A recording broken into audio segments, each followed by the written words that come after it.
Wired Unplugged. Hello, ladies and gentlemen, and welcome to Wired Unplugged, episode 30. It's me, Jake Kulkowski, and with me today, and for the rest of time, is Aaron Cooper. How you doing, man? I'm good, man. I'm good. Hey. I'm good. We took a little break, didn't we? I guess. Yeah, we had a little break. Yeah, there was some severe events that happened in the United Kingdom, events, yeah. right? So, the whole of the UK has been, I wouldn't say at a standstill, but everything has changed. There's been a new prime minister, and obviously our long ruling, maybe the longest ruling monarch, the Queen, had died. So there's been a new king. So literally, since we last spoke to you all, we've got a new ruler, both prime minister and monarch, which is, look, that's some big news, isn't it? Really, it's a lot. It's a lot to take in, isn't it? So yeah, kind of crazy. So yeah, what's happened in your countries? Let us know. Wired P, P for right. So yeah, because honestly, it was you can't. Do you know what? Actually, it's historic. It really moment, right? is. That's the thing that's really, I guess, you can't see that again in your lifetime. You know? Yeah. And the circumstances are unlikely to unfold in the same way again, especially to have someone so long serving and it's just been and to see how the country and how the world has perceived it all has been crazy. As you can imagine, what I'm trying to say is, as you can imagine, in the UK, it's taken up a lot of the news cycle, right? Because it's a huge deal. But folks across the pond and stuff like that have been saying, it's being broadcast all over here too. So a huge event everywhere. And so we had a little break for that. And, you probably would have seen the Wired official statement on Twitter and that. There was a social media, a blackout and things like that. But now we're back. And wow, the news is coming in thick and fast. There is I feel like this might be the most jam-packed news episode we've ever had, and we did E3. You know what I mean? Yep. We're gonna have to be very, very, very, very, very selective as well, because we are eating good. Do you know what I mean? Yeah, exactly. Yeah, only the choice cuts for you today, right? Yeah. So great. Well, episode 30. Here we are. Let's get in with some propaganda first and foremost to keep everybody toeing the line. All right.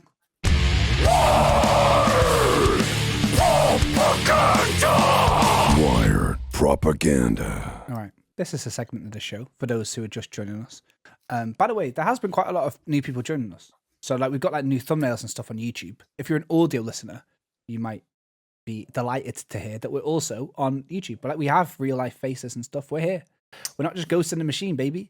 And we got some new people in. So I'm going to have to patronize you every episode now and let you know that this is a segment of the show where Aaron, our Minister of Propaganda, kind of gives you the latest and greatest updates on all things happening at Wired, because there's always something going on. There really is. There's never been a week where you've gone, you know what?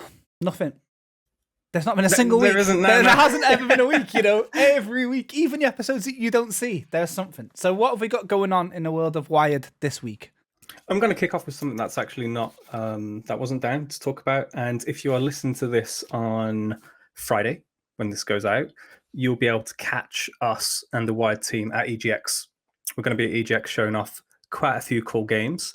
So I think people should get on down, say hello, play a bit of, well, I'm not going to say what's there, but play some select choices. You're on about your select cuts. We're taking some select cuts with us. Very, very exciting. That's the first piece. It's been a while. The events are coming back. I think we saw Gamescom. Gamescom was good. It was healthy. It felt normal. Yes. It felt traditional. Yes. And it's going to be interesting to see how that knocks on to everything else. Now, Tokyo Game Show just happened, and we'll talk about that in a bit. But I think it was reported that it was half the attendance numbers over 2019. But I think that's to do with quite a lot of factors. Given that Gamescom has just happened, so people have seen a lot of what was there. But then also it's been quite difficult to get into Japan Right. for work. Yeah, exactly. There's all sorts of different factors, and I mean, if we want to talk about attendance numbers, here we go. Because this is like it's like an analytics podcast here, but I'll let you know that year on year, compared to last year, EGX have turned around 44% more tickets this time. So the forecast is looking pretty good. I'll tell you what, we'll report back next week with the stats for the folks at home. But yeah, we're at EGX. See if you can find us. And we might have some cool stuff to give you. Not like really cool, not like the Arcade Paradise skateboard cool, but like nice and passing cool. Yeah, fairly cool. Yeah. It's like cool to see. You'll go, huh? You're like mildly interesting cool. You'll be happy you popped across. Exactly. So yeah, you get to see Steve maybe. Yeah, a lot of people ask for Steve, don't they? Yeah. He's like, Gamescom as well. It's like, oh, it's nice to see you, but it's Steve here. It's like, oh, yeah, he's on the fan show favorite. Miss Congeniality. Yeah. So okay, cool. That's a great opener. He's doing a TikTok or something, Yeah, It's one of his funny videos. I'm working. Yeah. All right. So yeah, we've got EGX, which is the second big event at Wired Unplugged in a month, which is a real sign of the fact that things are going back. So yeah, cool. All right, then that's good. What else have we got in the propaganda canon? So, something a bit bigger. Something a bit bigger of an announcement, and that is that the decision was made between us and the developers and everyone involved that we would move the what was originally an October release for The Last Worker on PC to instead push that to coincide with the console releases next year, and that's for many reasons. In terms of what can be done with that extra time. To spruce up, to pretty, to tweak and change a few bits and bobs here and there without having to go too heavy on patches and so on. But then also, what is going on in the gaming world right now? No one knows the answer to that. But I think it was a decision made just to keep everything together, keep everything as powerful as it can be, and to give the developers, time to breathe. I think the announcement went off, which was, we don't make our developers pee into bottles, things like that. Yeah. It's very playful, wasn't it? Yeah. Yeah, it's there is such a thing as work-life balance, and having the extra time allows people to be a bit more thoughtful with their time and what improvements can be made. So it's a shame that people can't play it in October, but it's only going to be better. You can only bake a cake once. Do you know what I mean? You can't whack it back in once it's hit the air. We've all watched Bake Off. Yeah, Bake Off's back. It starts to oxidize. I think that's what they said. No, you're quite right. And I always like a synchronized launch and stuff like that. Yeah. So it's I think it's good. It's everyone gets the same opportunity to play. You avoid spoilers, and it's a narrative heavy game as well, right? So that's exactly it, isn't it? And then everyone's part of the conversation at the same time. So ultimately, like a very, very deserved choice, I think. So okay, cool. Right, a little bit of a delay, but and also I think Jason Isaac's going to be on holiday in October or something. So we thought because he's in the game, so we thought let's wait until he's off holiday. He can come out with us, visit some people. Exactly. Yeah. We're just very, very considerate of Jason Isaac's time. Get him on here. Right, okay, good. I wonder what his favourite game is. Harry Potter and the Chamber of Secrets. Because the old one, yeah. Come now, Draker. I can't do it. Sorry, Jason. Yeah. We'll get on. Yeah, we'll teach you a thing or two, right? We've made a couple of Chamber of Secrets references, actually, the last few episodes, so... We have. Tell him the game's come back. Bathroom story. Yeah, we'll see what he on. thinks of it. We'll tell him and he'll just go, right. Do you know what I mean? I can see it now. Yeah, right. Yeah. All right. You'll love that. Yeah. You'll really love it. You'll understand. So, all right. What else have we got going on? We're locked and loaded. Okay. So, if you are listening to this, the day it goes out yesterday. We made a very, very, I think, brilliant, beautiful announcement. And we teased this 2 weeks ago, technically on the last episode that went out last week, that we would make an announcement. And, given everything, there were some date changes. So this is happening the day before this goes live. So it's happened now. And that is essentially, I'm going to show you something. And I want you to see if you can tell me what it is. Okay. And I'll describe it for the audio listeners. It is a sort of laminate black square that would look a lot like an LP if I was knowledgeable. A white ding, ding. A white label LP. White label. To be precise. White label, A dub plate. Yeah. So Yeah. there are only 100 of these. Only 100 of these in the world. That's nice. Yeah, go on. But what are they? What are they? You were right. It is an LP. And it's a very special Arcade Paradise EP, which is of the main single from the game. And you'll be like, oh, it's great. It's great. You do a lot of vinyls, Wired. What's so important about this? And I'm going to tell you. I've had Steve on talking about them, so now I understand that they're all special. Yeah. We've talked about them being pressed and the beauty of the mind that brings. But essentially, what's happening is we at Wired, we like to do some good, right? We were part of the foundation of helping kick off Safe in Our World, building that up and so on.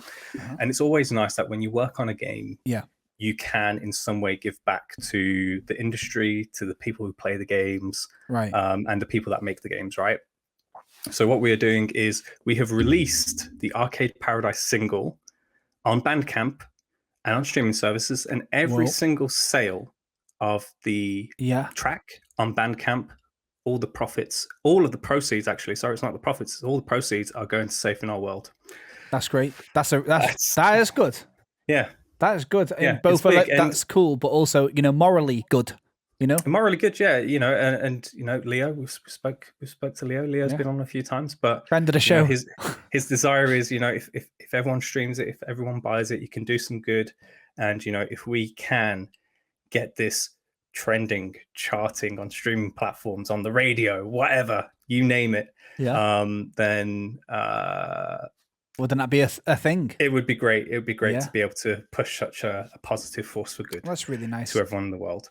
I do want to point out one other thing as well that you may have missed on this, and this is why I've bought it. So there's a little for the audio listeners. Ooh, Aaron alludes to Black Razor Records. Razor Records, yeah, and this is taking complete sidebar to this conversation, but it's also the announcement of Black Razor Records, which is Wired's vinyl record music label. That's so cool. They're cool words to say together, right? Yeah, Wired like games. I think if you've played any of the games in the past, even from Grip and so on, even Martha is Dead as well. Yep. With the really cool title track in that and the credits theme, you will know, and Arcade Paradise, of course. But you will know that there is a passion for music amongst the teams, absolutely. and this was you can tell, a really good way to help bridge the gap between video game worlds and the music worlds. As well. So this is why this is happening, and to do some good for Safe in Our World, for charity. Wicked. Honestly, record labels are cool as hell, man. Yeah. So shouts out that, and it's funny because that's such an odd concept. And now look, I'm not going to go into it. I'll tell you why. I tried to explain cassettes to the youngsters last week, and I got memed on very hard. And then there was some how to say this diplomatically, some 30+-year-olds on Twitter discussing in depth the cassette tape thing and how I was actually wrong, and you can have about 90 minutes per side and stuff like that. So that's the last time I try and help the youth. All right. So I think I'm just going to stick to buying things on Bandcamp from now on. What did you like in a cassette too? Was it a waffle, a flat waffle of data or something? Yeah, something like that. I'm not even going to try and do the floppy disk. Just get out of here on that one. I was trying to help, okay? But absolutely wicked. So really cool and good to see it on Bandcamp somewhere you can actually own the music rather than just stream it. Yeah, it's just my personal opinion. So very cool. Well. That was good. That was a hench little lineup of propaganda. But honestly, that is, when sometimes you go to a restaurant and you order a starter and then you enjoy it and then you go, oh, I forgot the main's coming. And there's a lot. That always happens to me at the Cheesecake Factory in the US. It's you order a starter and you're like, whoa, it comes as a main. It looks like a main. Then you're like, oh no, I've ordered the main and cheesecake. And you just fool. Yeah, and I'm at the Cheesecake Factory. I'm going to look like a fool. Right, okay. Always happens. We're going to hit you with some news from the World Wide Web. And honestly, just strap in, all right? News we stole from Google. I've listened to them so many times and I never get bored of them. I always thought, when a pro wrestler comes out, I think he must hate that song. He must hate Rollin' by Limp Bizkit or whatever. No, it fires you up a little bit. When we run the rhythm at the beginning, I'm always like, let's go. It's showtime, baby.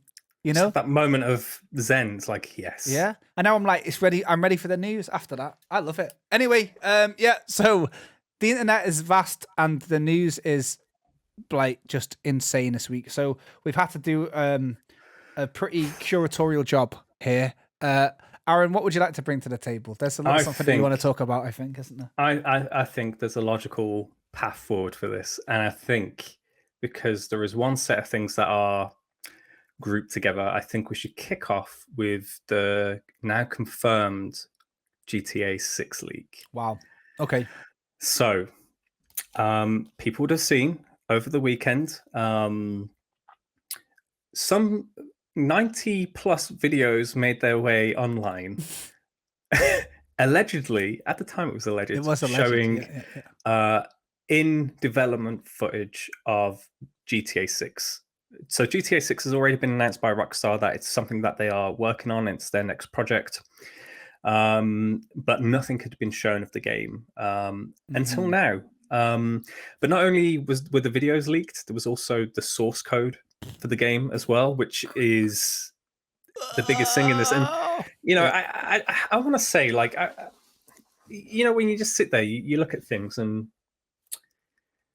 you're like, I might tweet about this, and I decided not to for the good of mankind. But like, at one point, I worked at 2K, who are part of Take-Two, who also have Rockstar under their wing. Yeah. I know the might of the legal team. Of their legal team. Right. Because, you know, like, yeah, for real. Take-Two legal team mixed with the power and might of the Zelnick Empire. Yeah, no, it's crazy, right? Whoever did this, I fear for them. I question, why would you do this? And secondly, like, I wish you knew. I wish you knew, because this is you know, if you think of GTA, has to be one of the a worldwide sales triumph, right? One of the biggest video games of all time. One of the biggest brands. It's actually officially, the fastest selling entertainment product in history. That's including films, everything, right? It grossed $800 million in the first day, $1 billion in the first 48 hours.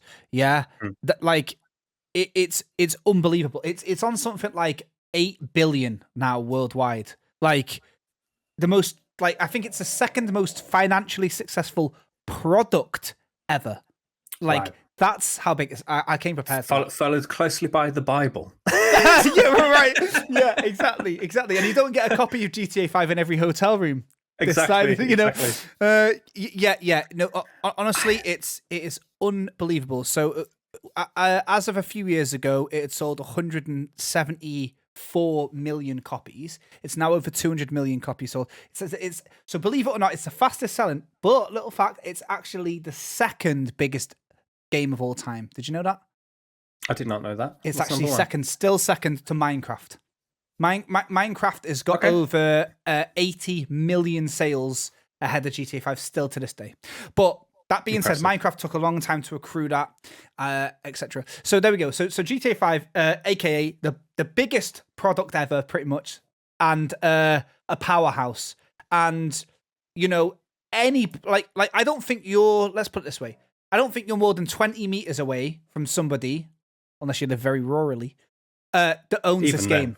Yeah, even then. You know, like they say, like in New York, you know, more than 5 meters away from a rat. Well, you know, more than 20 meters away from someone that owns GTA 5. So that's how big it is. And obviously GTA 5 is some years old now. It's accrued this over. Well, actually, we're on September the 20th today, the day of recording. September 17th, 2013 is the launch. So we're 9 years old. Wow. So we all knew another one was coming, right? They've said it before.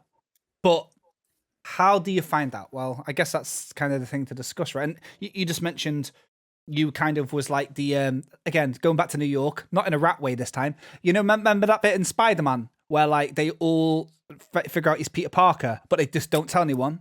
That's kind of how the internet's been doing with this GTA 6 thing, I think. Yeah, you know what I mean? I agree. Like, what a good way to put it. Thank you very much. Listen, I gotta say, like, I watched one video because it was on Twitter and it was when it was unconfirmed. When I found out it was real, I thought, well, I don't want to know. It's like watching a TV show that you like, innit? It's like, imagine Game of Thrones. Remember that?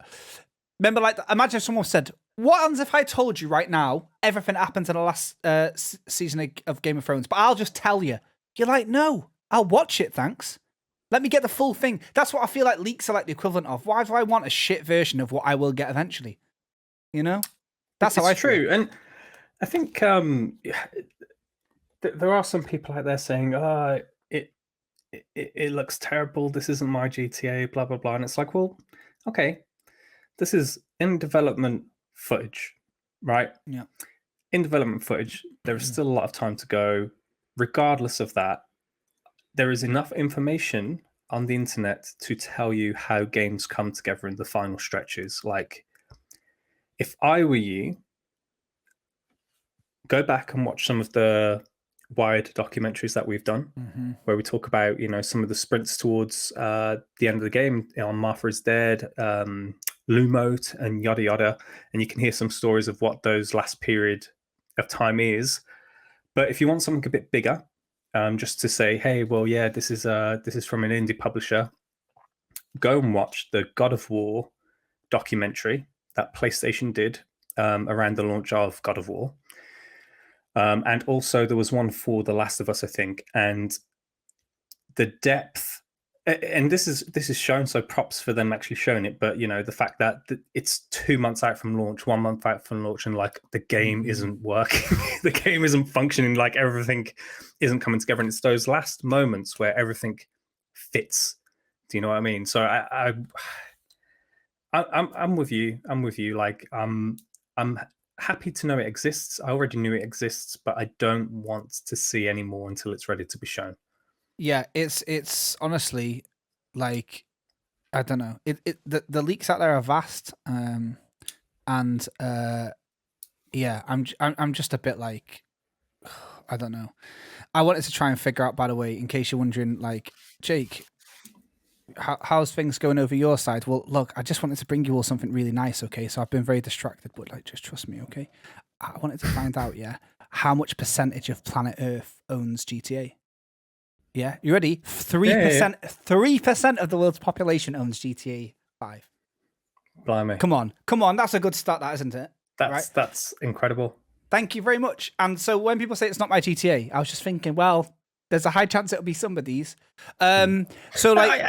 I do want to just say one more thing as well. Like, you think of all the people who have been working incredibly hard to make a game, and then all of that work to just be thrown out. Like, it's a terrible situation to be in for creatives. Do you know what I mean? It's I don't understand the desire to make this a thing. I think when you're making any type of product, or certainly when you're making any type of art, right? Everything starts with a sketch.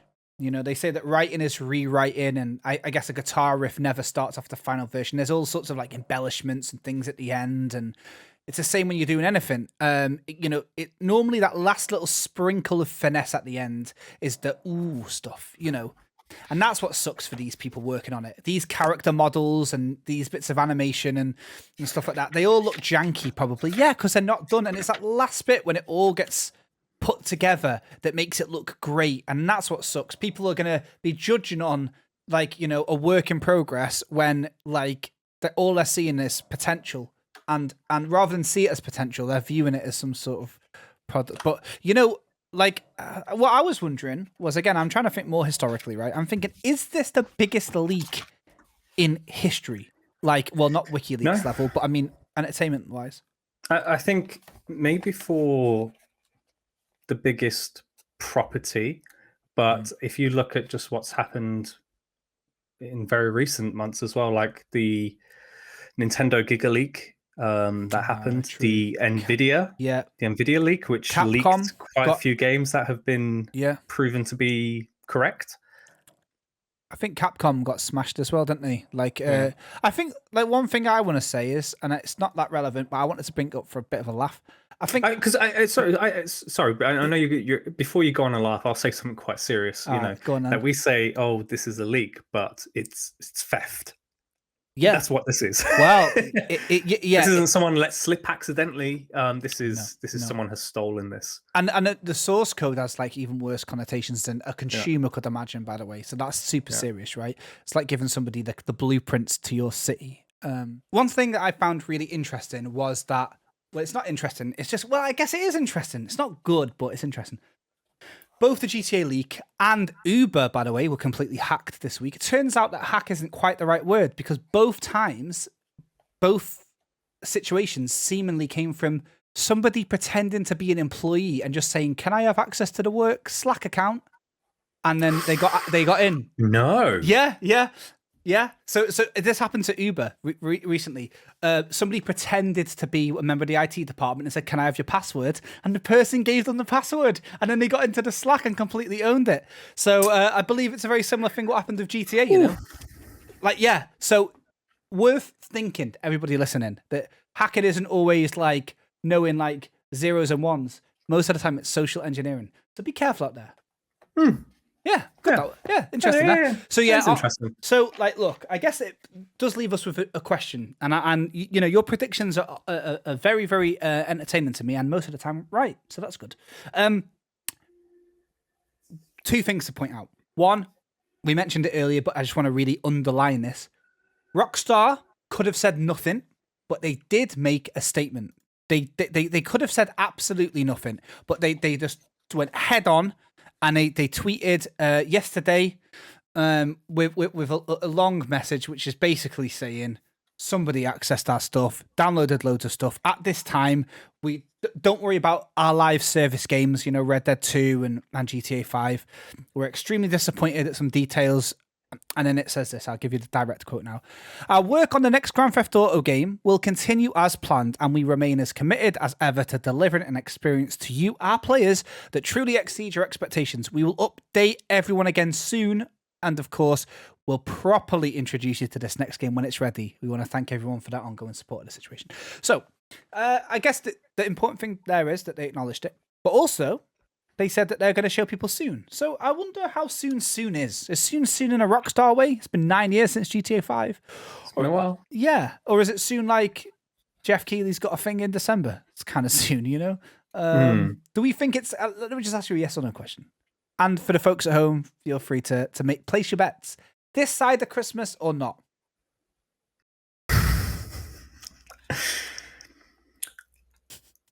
You're really scared of that legal team, huh?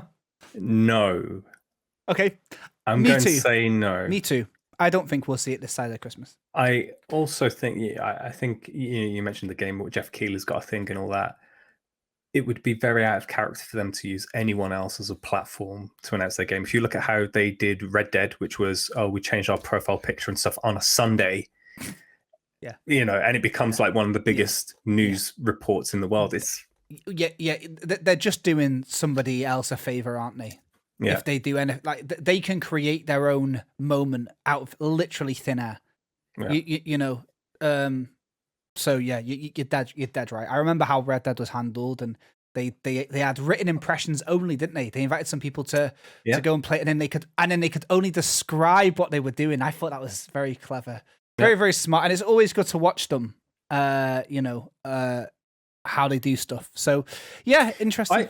I did get to go to a special thing back in the day for GTA 5 in London. And I got to see the game being played. They switched between the three characters, showed off the world and stuff. And that was one of those moments where it was like, we know who's in this room. No one talks about it. Yeah, exactly. Yeah, they die. Yeah, exactly. They don't really die. Sorry, I just in a video game. It's strict. It was strict. Yeah, that is in a good way, deservedly so. Yeah, absolutely. It was a privilege. That's a great story, by the way. And I'm going to put it really simply, actually. So I've got a little book here that I used to take notes, right? Yeah, I always do for my work and whatnot. Yeah. at the start of this, it's a Sea of Thieves notepad that I got from when I went to it's Rare. very nice. For the very nice. audio listeners at home, that really is a Sea of Thieves notebook. It's kind of a leather-bound book with some sort of like, I guess an embossed map. Yeah. There we go. I need to get better at this. For you lot. The first time I used it was, for me, I'm not a baker, right? I don't bake. I'm not very good at it. Flour makes me disgusted. And I designed a birthday cake, right?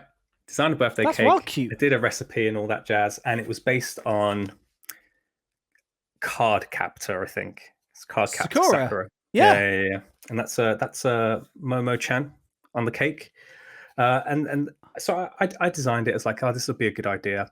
I wrote out the recipe of what I needed and stuff, and then through that, it ended up becoming 2 cakes. So it was Momo Chan and Kero Chan. It's 2 cakes, and each one would have a slice on. Now, I put a lot of effort personally into that, right? I put a lot of effort and love into it. Where the hell is this going? If someone had come out before that and told the person who was making it for, this is the cake that's being made, this is the plan, this is everything that's going into it, I'd be very upset. And this is just me making a cake, 2 cakes. But imagine, several hundred people making a game. It's not a cake. It's a game. It's a lot of this is a one day task. What flavor profile was that cake? I can tell you actually. So it was a strawberry frosting on one, vanilla on the other. One was a red velvet sponge with a fresh strawberry icing, and the other one was vanilla frosting with jam. What the hell is this? Why? What? Why you can't just like throw a cake recipe in the middle of the podcast? We're gonna have to get like a jingle. Yeah. Like, you know what I mean? Cakes. Yeah. Right. Listen. Honestly, very good. I'm gonna bring one next week. The Great British Jake Off. All right. Good. Okay. So yeah. That is it. How have you put that cake recipe in this? That's like a mark of genius. But like. Right. Anyway, like, that is. I could talk about that cake for days. By the way, like, it was very interesting, but it was technically challenging. But again, this is not the Jake Off at the moment. But no, not right now. Like, I made a Totoro cake once as well. I'll show you. Yeah, bring it. Actually, look quite good. Bring it for next week, please. Actually, bring some information about that next week, right? Because we're against it time-wise, but I do want to know a bit more, and I think everyone's going to be a bit like, what the hell? Remember when this was about leaks? Well, I'm glad that it's not anymore. So the leaks, they happened, and good luck to everyone out there running from the, like, honestly, the most rabid legal team of all time. And just in case they're listening to this for some reason, big fans of your work, please leave us alone. Thanks. So, okay. All right. The leaker or the Rockstar legal team? The Rockstar legal team. Good. We're on the right side. Yeah, exactly. So, right. We had a huge upheaval of the order of things over the last few weeks. In a sense that, like, E3 kind of just like has some sort of weird competition. This last week, we've had a huge amount of news and reveals and stuff like that. Some unintentional, like GTA 6, but some very, very, very well-planned reveals as part of a slew of what I can only describe as online presentations that just did not let up. And I think you got what you wanted, and I didn't. So I think you should go first. Should we go chronologically on when these occurred? Yeah. So I think the first one in chronological order was Ubisoft. Okay. Forward. Yeah. And they showed off new Mario Rabbids footage. They showed off some Skull and Bones. The biggest chunk within that, though, I think, was dedicated to Assassin's Creed. Yeah, the future of Assassin's Creed. Of Assassin's Creed. The interesting takeaway from me is that even though we don't know a lot, I am quite excited for the idea of Assassin's Creed Mirage. Yeah. Set in Baghdad. I think he plays Basim. You do play as Basim, which is very cool. He's the guy from Assassin's Creed Valhalla, for the folks at home who don't know what the hell he's on about. Yeah. Okay. And it seems to be a bit more of a traditional Assassin's Creed experience from what has been said. The thing for me is that whilst all the announcements were good, I didn't get to see. I didn't get to see the actual game. No. At least I was under the impression that everything there was CG. CG trailer footage. But it excites me. Mirage excites me. Where are you on the hype? I got level? distracted by the witch shit, whatever it was called, Assassin's Creed Hex. Hexe. Yeah. So like, exactly. I'm into all of that stuff. So like, I'm well up for a bit of that. I saw it and I was like, okay, so it's well, this isn't official, but you know, Jason Schreier, that guy, you know, Bloomberg's news hound, and I don't know if he's like a leaker or what, but he like always like that. Oh, I knew the whole time kind of guy. Well, he's doing that, but he's saying that it's in the 16th century England, which is like the best time ever, unless you were a witch, by the way, because you would get literally burnt.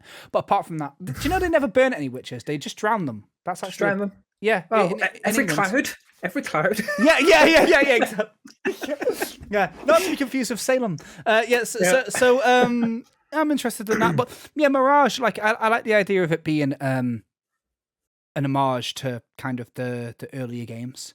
And I you know what, like I don't mean to disrespect like the new games. I just find like that they're not what I want them to be, and it's as simple as that. It's a lot.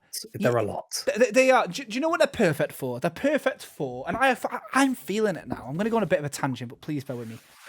I haven't played my PlayStation 5 in ages. I turned it on recently to play Bloodborne for the millionth time, but Call of Duty Modern Warfare 2 had a beta for people who pre-ordered it this weekend. However, in the UK, we all gifted a national holiday yesterday, and a PS5 exclusive. That beta was like available that day. So I put Call of Duty on, I played it, and I thought this is good, you know. First time I've felt dopamine from a Call of Duty since the last Modern Warfare 2, which was about 10 years ago. And I thought this was good. And then I thought, I know what it is. I'm a dad, and I work full time, and I don't have much time to sit in front of my PlayStation anymore. So I just need one big game that I can just dip in and out of that's going to make me feel nice and give me serotonin. So Assassin's Creed is perfect for that. It's kind of like, if you are like a casual gamer, you buy FIFA, you buy an Assassin's Creed, you buy a Call of Duty, and that will literally do you all year till the next one. And that's what Assassin's Creed was, wasn't it? It wanted to be your only game all year. Every few months, here's like some new god that's a DLC. And I guess like it succeeded. However, if you want to just, you know, not make a monogamous relationship with an assassin, then bit of a challenge, isn't it? Because it's dead long, that game. A bloody JRPG, man. I mean, I tell you what, like I'm with you. I haven't played my PS5 for a while since Elden Ring. And I have things, I do have games to play. I still haven't played Guardians of the Galaxy. I've got things that I can play. Yeah. I turned it on over the weekend to watch The Matrix Resurrections on Blu-ray, and even then, I had to watch it across 2 days. It was two seasons, like we'll cut off in the middle, have an intermission, come back tomorrow. Yeah. But yeah, there is the thing about time, and I think, you know, I mentioned before, I've been playing the Ezio trilogy on Switch. You have, yeah. And that just seems a bit more manageable. It's not an overwhelming experience, and you don't feel like you have to. It doesn't flood you. Yeah. There is a clear narrative progression, and then there are some side things that you can take on if you want, and some collectibles if you want to go and find them. But the golden path is kind of straightforward, lean enough, isn't it? That if you find yourself, I've got 2 hours, you can get a sizable chunk of the game. Yeah, and you feel like you've had an experience. Like at the same time, I'm playing Xenoblade Chronicles 3 on Switch, which is massive. And I'm enjoying playing that, and I'm making the time to play it. However, there are days when I play it, and I'll play for like 3-4 hours sometimes if I'm lucky, and I come away and I'm like, I have done nothing. Honestly, do you know what the last game that made me feel like that was? Funnily enough, it kind of ties back to what we were talking about a little bit earlier. Red Dead Redemption 2. I got to the point where, like, I think 40 minutes to do a quest, and at one point I had to turn my PlayStation off to go to work. Back in the day when I couldn't just put things into a freeze state on my PS5. And I remember I had to start the quest again, and I was like literally 35 minutes of my life listening to fucking Dutch or whatever talk about a load of rubbish.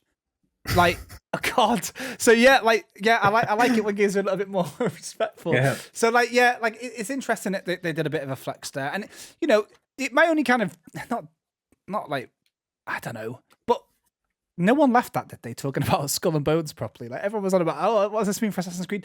And Skull and Bones, by the way, for those that don't know, well, if you don't know and you know what Assassin's Creed is, then maybe the Ubisoft forward should have reshuffled a bit.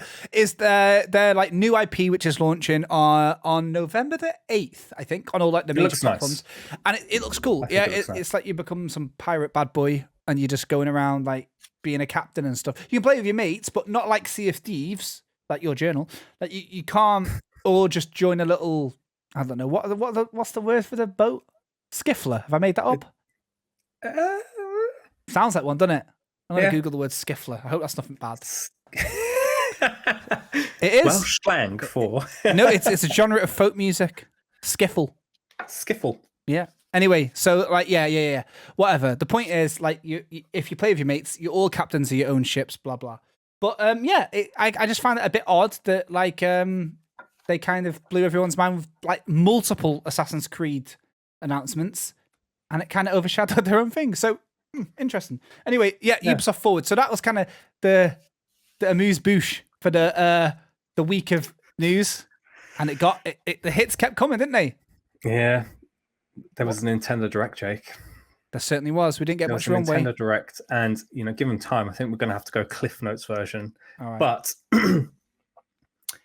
where to even begin? Okay, so we got a brand new Fire Emblem game, a new traditional Fire Emblem game called Fire Emblem Engage, it looks incredible and seems to feature these rings where you can essentially gain the personas of heroes from the past of the Fire Emblem series. Yeah. So it can be like, I'm fighting, but then I've got like the ghost of Roy over my shoulder and stuff, and open up some nice tactical things. I think that looks great.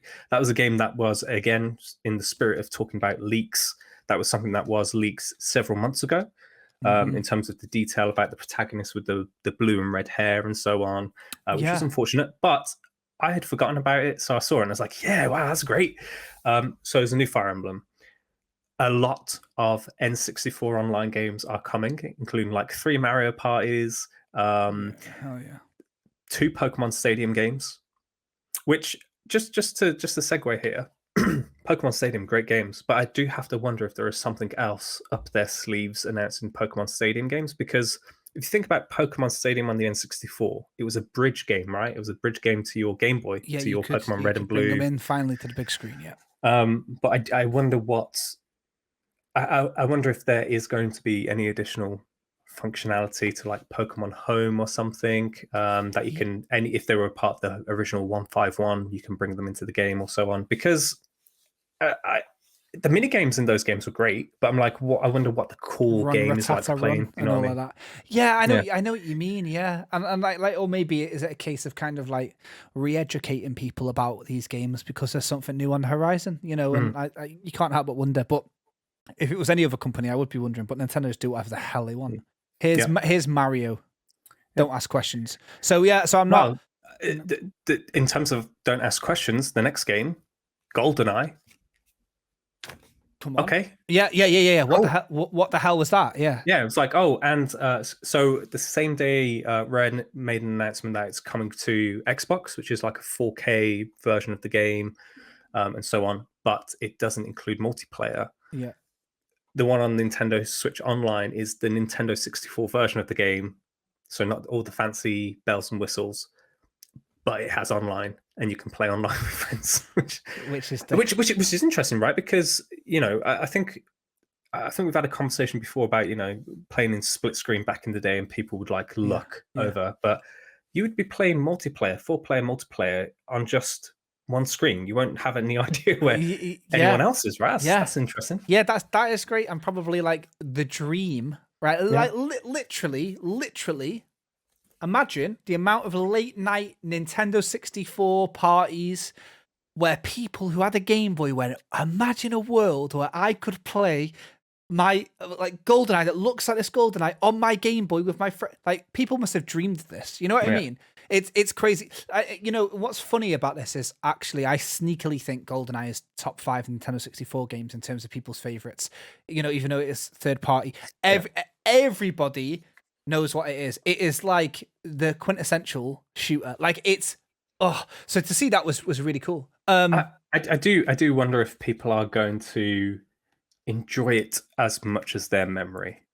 I will say that. Like, there's no denying that the experience back then was incredible and impeccable and amazing. Yeah. But I do, games have come a long way. And getting it exactly how you remember it, not like a little polished version like what we're doing a lot of now. Getting it just to OG, like you're dead right. So yeah, I mean, you're not even halfway through really. So yeah, and so the Nintendo Direct was also apparently a Square Enix Direct because they announced so many games in that Nintendo Direct. Yeah. Theater Rhythm looks incredible. Yeah. 540 tracks or whatever it is in the high end edition, including music from Octopath, Live Alive, other Square Enix RPGs, which is cool. Yeah. They showed more Harvestella, which I think is actually quite cool. I think that looks quite nice. Well, that was one of the many farming sims that they announced, which the biggest thing for me that I was like, are you going to say the same thing as me? Octopath Traveler 2. Oh no, Octopath Traveler 2 for me. Sorry, that I'm still on Square Enix. Sorry. Yeah. Octopath Traveler 2, like that was unexpected. Considering they just had like Live Alive, Bravely Default 2. But it is very clear that engine and that team has had more time and money pumped into them because that game looks incredible. Everything in that trailer looks I love ridiculous. that art style. So like, it's amazing. If anyone doesn't know what we're on about, Octopath Traveler is like kind of a love letter to the like SNES era, like Famicom era, like JRPG. It's like got this what do they call it? HD2D, they call it. HD2D, yeah. And it looks like a pop-up book, like out of your. It's beautiful. Like I was late to the party on Octopath. I actually played it when it came to Game Pass, which is only like 2 years ago. But yeah, oh my god, that looks good. It looks incredible. Yeah. But then Nintendo did announce some stuff, and I think what you were about to say was it. Well, what I was about to say and how long it took me to say it was about how long the announcement was. Pikmin 4 got announced. It might as well have been a GIF. It was. It was 5 seconds. I like that he went back to me. It was like, I've made a T-shirt. Yeah, I know. Yeah, cool. Okay. Yeah. You saying that again is tough. So I kind of joke about like 3 things all the time: a new Donkey Kong game, a new Pikmin game, and a new Silent Hill game. And so when Pikmin was announced, I was like, is that really how they're going to do it? I love it. Yeah, of course. I love how iconic Pikmin is. It just showed you that little stupid little Bulborb sleeping. That sleeping little mushroom guy. Everyone loves him. And then there we go, boom, done. That's it, Pikmin. So it looks beautiful though, doesn't it? Oh, man, like it looks Pikmin. Great. Yeah, it looks wicked. But you know what? Like, we got like Kirby and that, but no one wants to talk about nothing but one thing. Yeah, and it's a sequel to, well, the best game ever made. Apparently, it was it was the Legend of Zelda: Tears of the Kingdom, and it's the canonical sequel to Breath of the Wild. With its official name, Tears of the Kingdom, and it got a release date, and it got a heck of a lot of gameplay shown, and it's at what, May the 12th? 12th of May, yeah. That's it. That's the one. 2023, remember? So, yeah, okay, well, what did you think? A sequel to literally the highest rated game ever. So, obviously I'm excited. I think the footage that they've shown, whilst limited, is quite good. The really interesting thing is when you add up all the footage that has been released so far. Originally, Nintendo said, hey, we're not going to reveal the subtitle because it could be seen as a spoiler, right? Yeah. And this is where I wish I was a YouTuber because I'd dive deep into this. So I'm going to dive as deep as I can into my theory, right? So Tears of the Kingdom, yes? Oh, where do I start? Okay, so in Zelda, Twilight Princess, there were these things called the Tears of Light, which were like little light orbs that you would collect. In one of the trailers, there is a photo of Link standing in front, a little floating orb of light. In the trailer that we were just shown, there was 7 tears around this statue, which I think are the tears of the kingdom. The reason why I think they think it's a spoiler as well is I have the theory that Zelda is dead. And that we saw her demise in the first trailer where they see the body of what could be Ganondorf. Yeah. She falls down and then you don't know what happens. But in the statue, sorry, this is in the statue carving on the new trailer. You see a princess cut out that looks like it was falling, and then in the final reveal, you see the princess standing with this figure, which is potentially the goddess. Yeah. The Okay. goddess Hylia. Yeah. Which I think means that they are together, which means that she is dead. And Link is on a quest. He's on a quest. I don't know what to do. Well, a bit of necromancy. He's done it in the past, hasn't he? Yeah. Yeah. Zelda died in Spirit Tracks. She Was it did. Spirit Tracks? Yeah, it was Spirit Tracks. It was Spirit Tracks, which has also got a connection to that, hasn't it? Actually, like Tears of the Light is something to do with that, right? That appears in Spirit Tracks. Yeah. So would that be? And then Link has this. Where he used to have the Sheikah Slate in Breath of the Wild, right? Yeah. And on his hip, he has this new device, which is like it's got like six or eight little canisters on it that are filled with green stuff. And in Twilight Princess, when you collect the Tears of Light, you'd have Skyward Sword. You had the Vessel of Light, which would fill up as you collected these things. Yeah. And it looks similar. But just a more mechanical machinery one. Yeah. My theory is Zelda is dead. The kingdom is very sad, and Link is on a quest for some reason. Imagine if it was somehow connected to Twilight. What about if it's connected to all of them, right? Because what they haven't done so far is said exactly where this one is set. And Breath of the Wild, they haven't said where Breath of the Wild is technically set, because Breath of the Wild, it has elements from each of the timelines, because it's got, it has Zoras and the Ruto bird people. Now, in the offshoot, the Zoras became the Ruto bird people because they had to go live on land. They have to live on, yeah. But this combines all of them. It combines the Deku, Leaf people, and everything. It's like greatest hits. The hub game. Zelda. Yeah, absolutely. Yeah. Like the War Brewing Crash too. Yeah. I could be here all day. Yeah. Well, no. So overall, like it was a bit. Well, this is it. This is what's interesting. They announced it. Everyone's got theories. Everyone's got thoughts. Good luck. Oh, good luck. Because Zelda's Dead is a great theory, by the way. And we'll find out in like just slightly less than 6 months. But yeah, Nintendo Direct happened. Huge news. And then it was shortly followed by Sony's State of Play, which was about 6 hours after. Yeah. I'll run through that for you if you want. You want me to give you the highlights? Knock it out. All right. I'm not going to give you everything. I'll just give you the big ones. Tekken 8 was announced. Yes, it was. Hogwarts Legacy got kind of a Halloween-themed trailer. By Halloween-themed, I mean it was kind of scary, to be honest. They were showing the special mission that you get if you get the game, if you pre-order the game on PlayStation, right? Yeah, and it was like the Shrieking Shack. Yeah, and it was like or something. Yeah, exactly. It was very spooky, haunting. Yeah. There was a Yakuza, well, like a dragon. Now that it's known, Ishin. So that's an interesting one because that is like a Yakuza game set in feudal Japan. Never came out over here in the West. And they showed off that it was there being like, completely redone in a new engine. So that was good. That was a Yakuza game that never released over here as well. That's what right? I mean. Yeah. That's right. It was like one of those weird ones that kind of fell into the PS3 walled garden type, you know.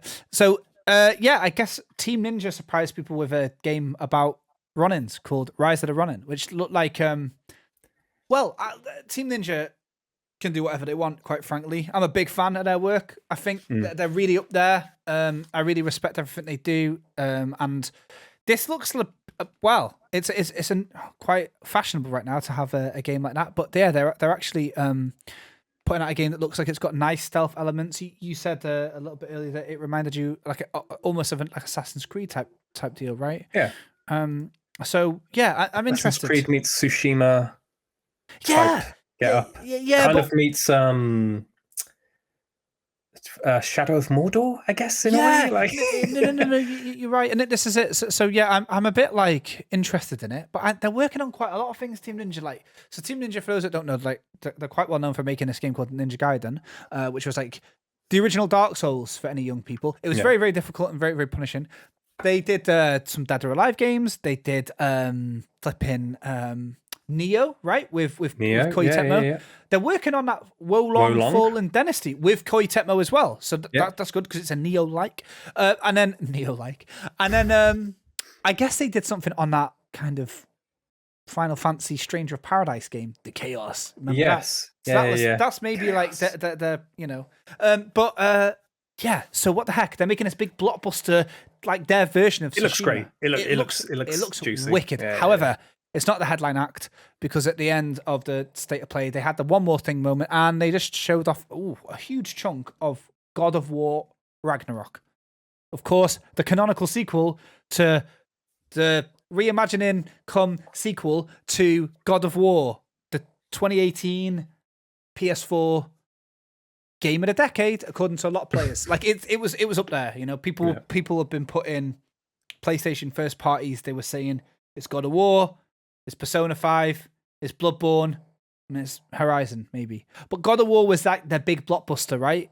So, and it was very interesting as well, because the whole game was done in one take as well. You never cut away. Nope, never cut away. No loading screens either. Yep. Yeah. All in one take. And so, what did you think? What did you think of this trailer? So it's, I think visually it looks beautiful. I think some of the scenes that they shown, I think they had Kratos' son shoot an arrow into the sun, into the sky, and then it just like peeled apart, and it looks gorgeous. And I'm very excited to see more of those set pieces. I liked God of War. I enjoyed it. I played it front to back to front, twice. Mm-hmm. I'm just kind of keen, because I've been trying to stay away from like gameplay videos and stuff, but I watched this. But I'm interested to see what how combat develops, and what is added to the gameplay. But I mean, I was happy with God of War, but it looks great, is my opinion. Yeah, no, same. And I'm the same. God of War came at a weird time for me, because it's when I became a biological father, and I was on paternity leave playing a game about a reluctant dad that came to terms with it. So that was very nice.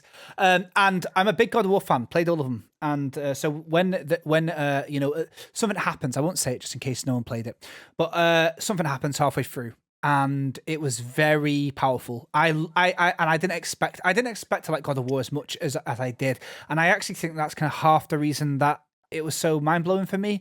But now I'm going into this one, I'm trying to keep myself free of any expectation by, like you say, not looking at any gameplay. But I feel like this trailer might have shown too much, and if it hasn't, if it truly has held back, then we're in for a hell of a ride. But the amount of stuff that you saw, the amount of things that I was like, well, is that a boss then? That's a boss. That's a boss. And you think about you think about the last God of War, how many set pieces did they have? Major ones. 8 of them, I think. Something like that. Yeah. And so I'm looking at this and I'm going, right, so that's that. I see, like you say, Atreus shot the thing in the air. And it, like, Fenrir, the giant wolf, he has 2 sons in Norse mythology, Skull and Hati, right? Who chased the sun and moon around the earth. That's explained away. I'm into it all, but I say the amount of places that I saw, the variety that was in that trailer, kind of matches up to the amount of variety in the first game's entire game. So I was thinking, right, is there going to be any surprises? However, that being said, God of War 1 showed off loads, and it still managed to have more than enough. So the comfort I would take is, I did see the producer on Twitter, once the trailer was out there, I think he did a nice little quote retweet of the thing, and he said, if you like what you saw, you have barely seen anything, and that they have lots more. So I don't know if that's just a PR turn of phrase, or if it really is like, seriously, we've worked our asses off. Do you know what? Which of course they have. I'm taking it for granted how much I'm going to like it too. I'm in such a good place with it. It's not like Elden Ring where I'm hyping it up like every day. It is getting longer the wait. I am literally. I will not think about God of War aside from when I'm talking to it with you till it's out. And I'm going to sit down, expect nothing still probably, and it'll probably blow me away. I've got a good feeling about it, So that was cool. So we got that. And then I guess, it wrapped up with. For the sake of time, we'll just say that Like a Dragon Ishin was like a bit of a teaser of what happened the next day with RGG having this crazy summit. When I say crazy, I mean it was on stage with a bunch of guys that looked like mobsters, pro wrestlers, announcing a bunch of stuff. And I guess if you were like a Yakuza fan and you made the bingo card of stuff that you wanted to see. Don't know. Probably. I think that I was not expecting that many games to be shown. I think there's 4 games in total. Yeah. There is the man whose name was forgotten or something, which is like a spin-off Right. with Kiryu. Yep. So there was Yakuza 7 sort of spin-off, standalone. Yeah. So let's imagine you're a Yakuza fan. What could you want? Right? Yakuza 7, but with Kiryu in it, okay? Tick. What else could you want? What about if there was another game with Ichi in it? Tink. Yeah. Tick. Yeah. What about if we got that game that was never released over here? Exact. Tick. Tick. And then what about a full-blown sequel? Just like a canonical mainline Yakuza. Mainline entrance. Tick. There we go. Done. It isn't literally like it's like it's like if you watched a Final Fantasy presentation and you were like, right, I want my favorite one remastered. Done. I want one that never came out over here brought over. Done. I want more information on the new one. Done. I want just something else. I want something that I didn't expect. Yeah. Done. Exactly. Done, and it looks cool. The one thing from this that I'm like, oh, okay. So Yakuza has now been rebranded to Like a Dragon. Like a Dragon, yeah. That is the name of the series now, Like a Dragon. That's it. And I guess it's probably my thoughts are that it's probably something to do with the connotations that the Yakuza, a very real crime syndicate. They are very real. Yeah. Still exist. Yeah. Maybe might not be so good. I don't know. I don't really know the actual like reason for why or whatever. But yeah, interesting that they moved away from that. And I think that might be confusing for quite a few people. Yeah, and I this is if any lawyers are listening, this is not legit. But I do wonder if Nagoshi-san was originally connected to the Yakuza, and since he left to go move and make his own studio, they lost the street cred. They were like, you're banned anymore. You're banned. Yeah. So it's like there's an actual member of the Yakuza who's just in charge of licensing. yeah, exactly. Yeah, legal licensing. So that was a kind of an unusual direct, and I guess the thing that's probably most unusual about that for me anyway was that was, you know, in a very Japanese way, in a kind of a throwback to like the E3s of old. It was just a broadcast of a stage show, right? This was that Tokyo Game Show. So we weren't watching a highly polished direct style presentation. We were watching it all unfold live, which was how things used to be, like the Konami days. You remember? So yeah, like honestly, like guys, come on. We've given you everything here. We've given you our thoughts on all of the big announcements. We've like name dropped to like 20 major IP here, the biggest IP ever, and I fear that nothing that happens next week can reach this news-wise. You never know. You never know. Yeah, we'll see. Yeah, what are we looking for? That Diablo 4 Shadow drop, Silent Hill announcement. By the way, can I just let everyone know, especially you were so annoyed. You were so annoyed that you didn't get your wish. I need to flip this desk. I told you before I was going to flip it if it was announced. Yeah, but what Wired Unplugged, for those that don't know, Wired Unplugged now has a Twitter account. It's just Wired Unplugged. They tweeted me like a little sort of... Do you know what I mean? So if you want to sort of... I will say, have you noticed this, right? That we do this show, right? And Curtis edits it in the background, you know, lovingly edits it. Yeah. Being nice to you, like Curtis. all higher powers, works in the shadows. But have you noticed that when this is put out on social, we get thrown serious shade from whoever writes those tweets. Yeah. So it's like, these two idiots. It's like, oh, thanks. Yeah, exactly. Yeah, thanks. What have we done? Yeah, I know. What have we done? And what can we do to get on your right side? Listen, I've got a hell of a cake recipe. Just ask Aaron. All right. Look, I'll tell you what, social media man, if you can hear me, or woman, I don't know who you are, to be honest. Mysterious social media person. Listen, do you want a Totoro cake recipe? We'll barter. We'll talk about it at the end of next week. Now that everyone's stopped listening. All right. Thank you very much. And for everyone who has actually sat through and listened, listen, we really appreciate you. 30 episodes strong, baby. And we'll be back next week. But I'm going to just give you a fair warning right now. Probably isn't going to be that amount of news. Like literally GTA 6 leaked. What more do you want? Anyway. Aaron, it's been a pleasure. Thank you very, very much for your time, everybody. Thank you. We appreciate you. Wrap up warm. It's getting quite cold out there now. And we'll see you next week for more. Bye-bye.